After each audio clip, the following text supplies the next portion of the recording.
Hey, what's up? It's Jim, and today I'm going to talk about the 2012 Oscar nominations. I watched this on the Today Show. Past 2 years, they've done about 10 nominees, which I actually kind of liked because it lets it not just be the kind of five Oscar pictures. You give things to like animated films like Up and Toy Story 3 and like a sci-fi film like District 9 and kind of, just open up the Best Picture race and kind of recognize other films that aren't just like the same five that seem to get awarded throughout the whole award season. And I know they did it because in 2008, or the awards year of 2009, they didn't give Best Picture nominees to WALL-E or The Dark Knight, which was like a big deal. And this year, I mean, when I was watching with Matt Lauer on the Today Show, he was commenting to this person, I think they're from Variety or something, that, they're upset that a few pictures got in there that weren't up to the standards of the Academy. And when I look at what happened this morning with the 9 Best Picture nominees, it kind of shows me that they really don't like to do kind of the edgier genre film thing, which I thought was kind of becoming a new thing in criticism. People are getting away from the big epic, so-called good movie and more focusing on genre and things like that. But the Academy really showed today they wanted absolutely nothing to do with that, and that schmaltz reigns supreme, which it did for the Oscars for a while, but I think today they kind of just showed like they'd much rather things to go back the way they were, just like how Billy Crystal is hosting, and how most of the nominees, none of it's really challenging. Like Shame didn't get anything, like that's a little too edgy for them. They'd much rather focus on the schmaltzy kind of big Oscar picture that they used to in like the 80s and the 90s. They really weren't focused on Drive, which got only a sound editing nomination, which was kind of lame. One thing I like, they did give a nomination to Tree of Life, but the average age for the Academy voter is 60, and I think these really reflect that more than any other year. Best Picture, the big surprise was Extremely Loud and Incredibly Close, which I found really disappointing because I haven't seen it and I didn't really want to see it, and I guess this means I kind of have to, but I'm hoping I don't have to. I really would like not to. I always knew The Artist and The Descendants and Hugo and Midnight in Paris were going to be on there.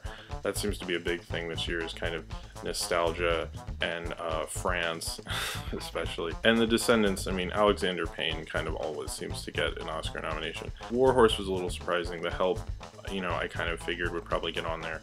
And Moneyball, Best Actor, you have Jean Dujardin, who has never been nominated before, and then I don't know how to pronounce this guy's name, but Dimon Beecher for A Better Life, which was really kind of surprising. I would have much rather had Michael Fassbender. That was a big snub. But you had Brad Pitt and Gary Oldman for Tinker Tailor, who's actually never been nominated before, which is like one of those shocking admissions, much like Christopher Plummer recently. I think it's probably going to go to George Clooney. He's won pretty much everything. He's won before for supporting. This is his 7th nomination total. It's kind of an Oscar-y role, even though I kind of actually like Brad Pitt's role in Tree of Life as a father more than George Clooney's. I didn't think he did that great of a job. The Best Actress race is actually the toughest one. The big shock was Rooney Mara. I was a little surprised she was nominated. I thought she did a good job, but I wasn't in love with the performance or anything. I would have probably gone with Elizabeth Olsen, who was snubbed. Glenn Close, who hasn't been nominated since 1989, she has kind of a chance. Viola Davis has a slight chance. Meryl Streep,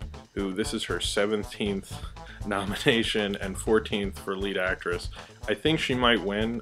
Michelle Williams, who's also nominated, they're both kind of, Harvey Weinstein is campaigning for both of them. I think Meryl Streep will probably get the edge because Michelle Williams, I mean, she is a great actress and I would love for her to win, but I kind of don't want her to win for this. And I don't really mind if Meryl Streep wins, but I think Meryl Streep will win, but it's such a tough competition that really things could change. Supporting actress, everyone is pretty new. The only people who have been nominated before is Janet McTeer, who is kind of a surprise for Albert Nobbs. I don't think she's a total long shot. Most people are long shots in this. I mean, Melissa McCarthy for Bridesmaids, she's not going to win. Jessica Chastain, I think, kind of just deserved one for something, but they gave it for The Help.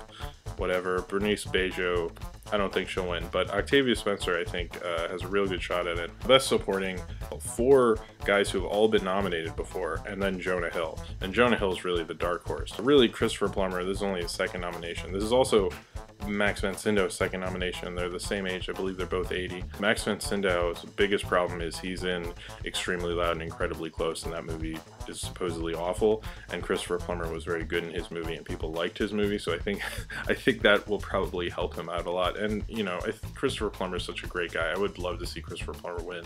You know, I grew up with Christopher Plummer with Sound of Music. For Best Director, it was cool. Terrence Malick got nominated. This is his second time. Same with Alexander Payne. This is his second time. The big two that got nominated is Scorsese and Woody Allen, who both now have more Best Director nominations than Steven Spielberg. They both have 7. This is also the 7th time that Woody Allen's been nominated for both writing and directing a movie in the same year, which is pretty incredible. Apparently he has more nominations than Billy Wilder. I think Scorsese might get this over the artist. I think the artist might just get a lot of stuff, just be kind of like a Slumdog thing. They might just give like picture to the artist and director to Scorsese. Screenplay, you know, you have a lot of new people, and even though everyone was excited Bridesmaids got Best Original Screenplay, it's been Woody Allen since the summer, and I don't see anything changing. This is his 15th nomination in this category. He's gonna win. He last won for Hannah and Her Sisters. Best Adapted Screenplay, you have John Logan, who wrote Hugo, who also wrote Rango. A lot of the same people who worked on Rango worked on Hugo, which I only recently found out, which is weird. Kind of a tighter race because you have Alexander Payne with The Descendants, who also helped write The Descendants is the Dean from Community, who's also nominated, which is cool. And Moneyball, Aaron Sorkin, who won last year, and you have Steven Zillion, and those are both huge screenwriters. And Ides of March, I think Tinker Tailor might have the edge, and it's actually the only posthumous nomination I can think of. It was written by this guy and his wife, and his wife actually died while they were making the film. Best Animated Feature. This one is interesting. This year they had 5 nominees, thankfully. They didn't nominate Tintin, which everyone kind of thought they would. And I think it kind of shows that animators still really hate mocap. Probably the leading nominee in this, and the one who everyone thought would win, and I still think will probably win, is Rango, is motion capture as well. But the difference between Rango and Tintin is Rango, you have good character design, and they look like cartoon characters. And you know, they don't make this weird, gross, kind of dull, icky skin thing that mocap and Tintin did. Animators really do not like motion capture, and I agree with them. It just looks kind of very ugly the way they do it when they try to make people look like people. But when they did it with Rango, it actually works. So I think what they're saying is that we don't hate mocap, we just hate the way you're doing it. They nominated Chico and Rita and A Cat in Paris, which are smaller animated films, which I like that they give attention to other films and not just big animated movies. But I noticed with Pixar, obviously they didn't give it to Cars 2. I think everyone puts Pixar to a higher standard, and it's like the fact that they made a sequel to a movie that they made purely for merchandise value kind of upsets people, but then they'll let DreamWorks do it for Puss in Boots, which is like the 5th Shrek movie, and Kung Fu Panda 2. So it's like, you know, DreamWorks got like 2 nominations, which is pretty incredible, but it's kind of funny that the thing that everyone kind of chastised Pixar for, they rewarded DreamWorks for. But I think it's because, you know, who cares, it's DreamWorks. Major snubs I had problems with: Michael Fassbender for Shame, Tilda Swinton for We Need to Talk About Kevin, Drive in general, Charlize Theron for Young Adult, Shailene Woodley, Young Adult in general, Albert Brooks, who is really funny on Twitter today, Andy Serkis for Rise of the Planet of the Apes, and Elizabeth Olsen. And that's really all I have to say. I'll probably do a video for the winners, which will probably come out on that Monday, and that's about it. That was the Oscar nomination video. If you would like to talk about it, comment in the comments below, and subscribe if you would like to.